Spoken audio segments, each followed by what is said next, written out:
You did everything right. You built the career. You handled the responsibilities. You survived the hard decades, the long hours, the financial pressure, the sacrifices most people never see. And now, finally, you have something you earned. A life that actually works.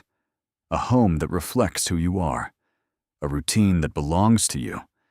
A sense of quiet control that took 20, 30 years to build. And then she asks to move in. And it feels natural. It feels like the next step. Like progress. Like maybe this is what all that hard work was leading toward. Someone to share it with. But here's what nobody tells you. The moment she moves into your space, something shifts. And it doesn't shift slowly. It shifts immediately. Because the relationship you had, that relationship built on choice, on desire, on two people actively choosing each other, that relationship changes the second it becomes an environment. And environments are almost impossible to undo. Think about what you actually have at this point in your life. You are not a man in his 20s figuring things out.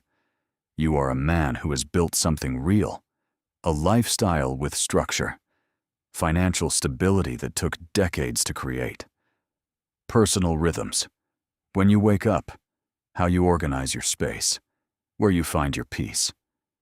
These things are not small. These things are the architecture of a life well built. And that architecture is, whether you realize it or not, one of your greatest sources of power in any relationship. Because she is not attracted to your age. She is attracted to what your age represents, the stability, the grounded confidence, the fact that you are not desperate, not chaotic, not searching. You have arrived somewhere, and that is magnetic. But the moment she moves in, that dynamic quietly begins to erode. Your furniture becomes a negotiation. Your morning routine becomes a compromise. The way you organize your kitchen, the temperature you keep the house, the friends you have over and when, all of it enters a shared decision-making process you never agreed to. At first, the adjustments feel minor, reasonable even, but they accumulate. And 6 months later, you look around and realize the space that once felt completely like yours now feels like something you have to manage together. And here is where it gets more complicated.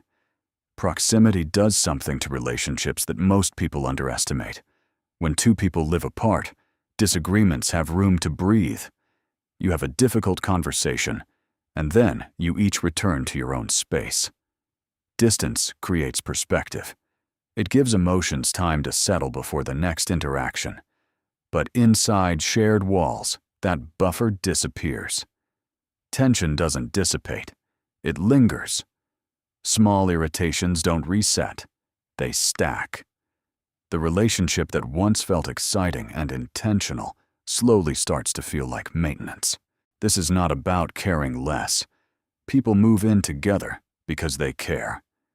But caring and living together are two entirely different things. And confusing one for the other is one of the most common mistakes men make in this stage of life.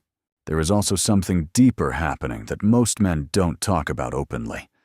Attraction requires psychological space, mystery, the sense that the other person has a life you are being invited into, not a life you are simply part of by default. When two people maintain separate lives, every time they come together, it is a choice, a deliberate decision. And that deliberateness keeps the relationship alive in ways that constant proximity slowly kills. When she lives somewhere else, she comes to you. And that dynamic matters more than most people admit. The difference between companionship and dependency is not just philosophical. It is practical. Companionship is voluntary. It is two people who want to be together, choosing to be together. Dependency is structural. It is two people who are together because leaving has become complicated, because lives are entangled, because leases are shared, because the cost of separation has become too high. And when a relationship drifts from companionship into dependency, the emotional balance between two people changes in ways that are very difficult to reverse.